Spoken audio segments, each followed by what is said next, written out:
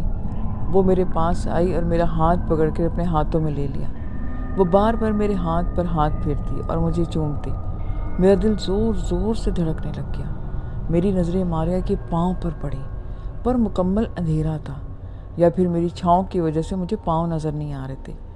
میں نے سن رکھا تھا کہ یہاں ایک عورت نما چڑیل مردوں کو بھٹکا کر ان کا دل نکال لیتی ہے۔ مجھے ان باتوں پر اتنا بھروسہ نہ تھا، بس قبرستان کا ڈر میرے دل میں تھا، ورنہ باقی کوئی خوف نہ رہا تھا۔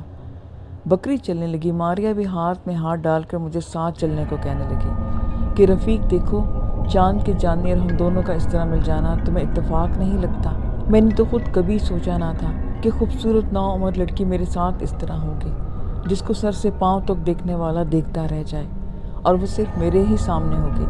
ایسا لگ رہا تھا کہ جیسے ماریا میری سوچوں سے واقف ہو۔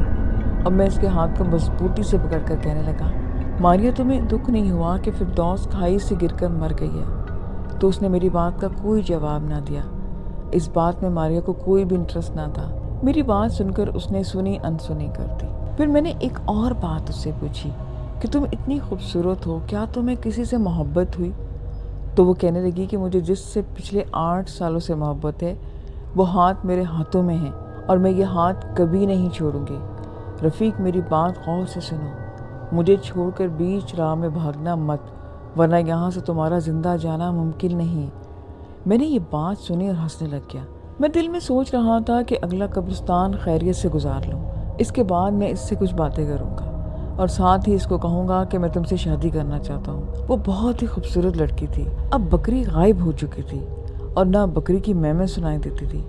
تھوڑا آگے چلنے کے بعد میں نے اپنا فون نکالا۔ ماریا فون کو حیرت سے دیکھنے لگ گئی۔ وہ مجھ سے پوچھنے لگی کہ تمہارے ہاتھ میں یہ کیا ہے؟ میں نے اسے بتایا کہ یہ ایک فون ہے۔ اتنی دیر میں ہم دوسرے قبرستان کے قریب پہنچ چکے تھے۔ یہ قبرستان انگریز کے دور کا بہت ہی پرانا قبرستان تھا۔ برصغیر میں جب کم ہی قبرستان ہوا کرتے تھے اور اپنے شہید فوجیوں کو وہ یہاں دفنایا کرتے تھے۔ ان لوگوں کا کہنا تھا کہ یہاں پر ایک بزرگ کی بھی قبر ہے۔ کچھ لوگ کہتے تھے کہ یہاں وقت کے کتب سے ملاقات بھی ہوئی تھی، یعنی اس قبرستان میں اللہ کے نیک لوگوں کے سینکڑے قصے سننے کو مل چکے تھے۔ یہ بات اپنی آنکھوں دیکھی میں بیان کرنے لگا، اور کانوں سنی بات ہے۔ دور سے ایک سریلی آواز مجھے سنائی دی۔ تھوڑا توجہ سے میں یوں لگا کہ جیسے قبرستان میں تلاوت قرآن پاک ہو رہی ہے۔ دور سے کوئی آدمی نظر نہیں آ رہا تھا، لیکن آواز صاف سنائی دے رہی تھی۔ یہ آواز ایک آدمی کی آواز تھی، سورہ یاسین کی تلاوت کر رہا تھا۔ کیونکہ مجھے سورہ یاسین یاد تھی تو سنتے ہی میں پہچان گیا تھا۔ میں کیا دیکھتا ہوں کہ ماریا کا چہرہ اترا ہوا تھا، لیکن زیادہ توجہ میری قبرستان کی طرف تھی۔ میں اس کو اگنور کر گیا۔ قبرستان وہ بہت ہی بڑا قبرستان تھا۔ اس قبرستان کے عین سینٹر میں راستہ جا رہا تھا، اور اس راستے میں ایک نلکا بھی لگا ہوا تھا۔ مجھے بہت زیادہ پیاس لگی تھی۔ میں یہاں وہاں نلکا دیکھنے لگ گیا، کیونکہ میرا یہاں کئی سالوں سے آنا نہیں ہوا تھا۔ 4 کلاس کا میں طالب علم تھا جب پیلیاں گاؤں چھوڑ کر ہم گئے تھے۔ اس کے بعد گاؤں کی طرف آنا ہی نہیں ہوا تھا۔ میں نے ماریا کو کہا کہ یہاں پر ایک نلکا لگا ہوا کرتا تھا، اور ایک قبرستان کے مغرب کی سائڈ پر ایک کنواں بھی ہوا کرتا تھا۔ وہ کہنے لگی کہ کنواں تو بند ہو گیا ہے، کسی جوان لڑکی نے وہاں خودکشی کی تھی، اور 2 دن تک اس کی لاش کنویں سے لٹکی رہی، جس کی وجہ سے گاؤں والوں کو مٹی سے کنویں کی بھری لاش ملی۔ نلکا قبرستان میں ابھی بھی موجود ہے، لیکن ہم دونوں اس نلکے سے پانی نہیں پیتے، بلکہ کچھ قدموں کے آگے ماریا کی پہچان کے لوگ رہتے تھے، جو اب گھر چھوڑ کر جا چکے ہیں۔ وہاں کوئی بھی اب نہیں ہوتا۔ چرپائیاں اور کچھ سامان پڑا ہے، وہ ہم سکون سے چند گھنٹے گزار لیں گے۔ میں اگر چاہتا بھی تو خود کو اس سے دور نہیں کر سکتا تھا۔ اتنے میں نلکا چلنے کی آوازیں سنائی دی۔ ایک سفید لباس میں آدمی نلکا چلا رہا تھا۔ ہم سے تقریباً 20-25 قدم آگے ہی نلکا تھا۔ ماریا وہیں کھڑی ہوئی اور منہ لٹکائے کہنے لگی کہ وہاں پر ایک مرد کھڑا ہے، میں اس نلکے کے پاس نہیں جا سکتی، اور مجھے یہاں اکیلا کھڑا ہونا پڑے گا۔ تو میں کہتی ہوں کہ تم بھی پانی نہ پیو، آگے جا کر تمہارے لیے پانی لانے کا انتظام میری ذمہ داری ہے۔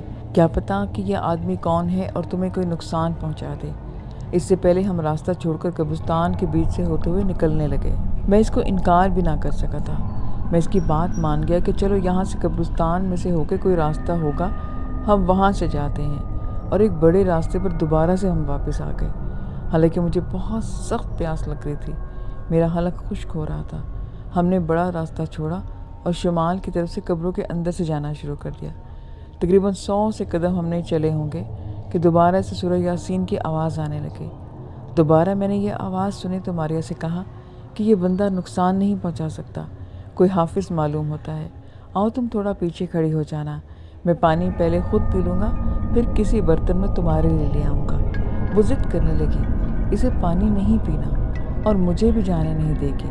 وہ بار بار کہہ رہی تھی کہ مجھے نہیں وہاں جانا۔ ہم دونوں میں یہ طے ہو گیا کہ وہ میری ہر بات مانے گی اور میں اس کی ایک بات مانوں گا، اس کو چھوڑ کر نلکے کی طرف نہ جاؤں، کیونکہ وہ آدمی مجھے نقصان پہنچا سکتا ہے۔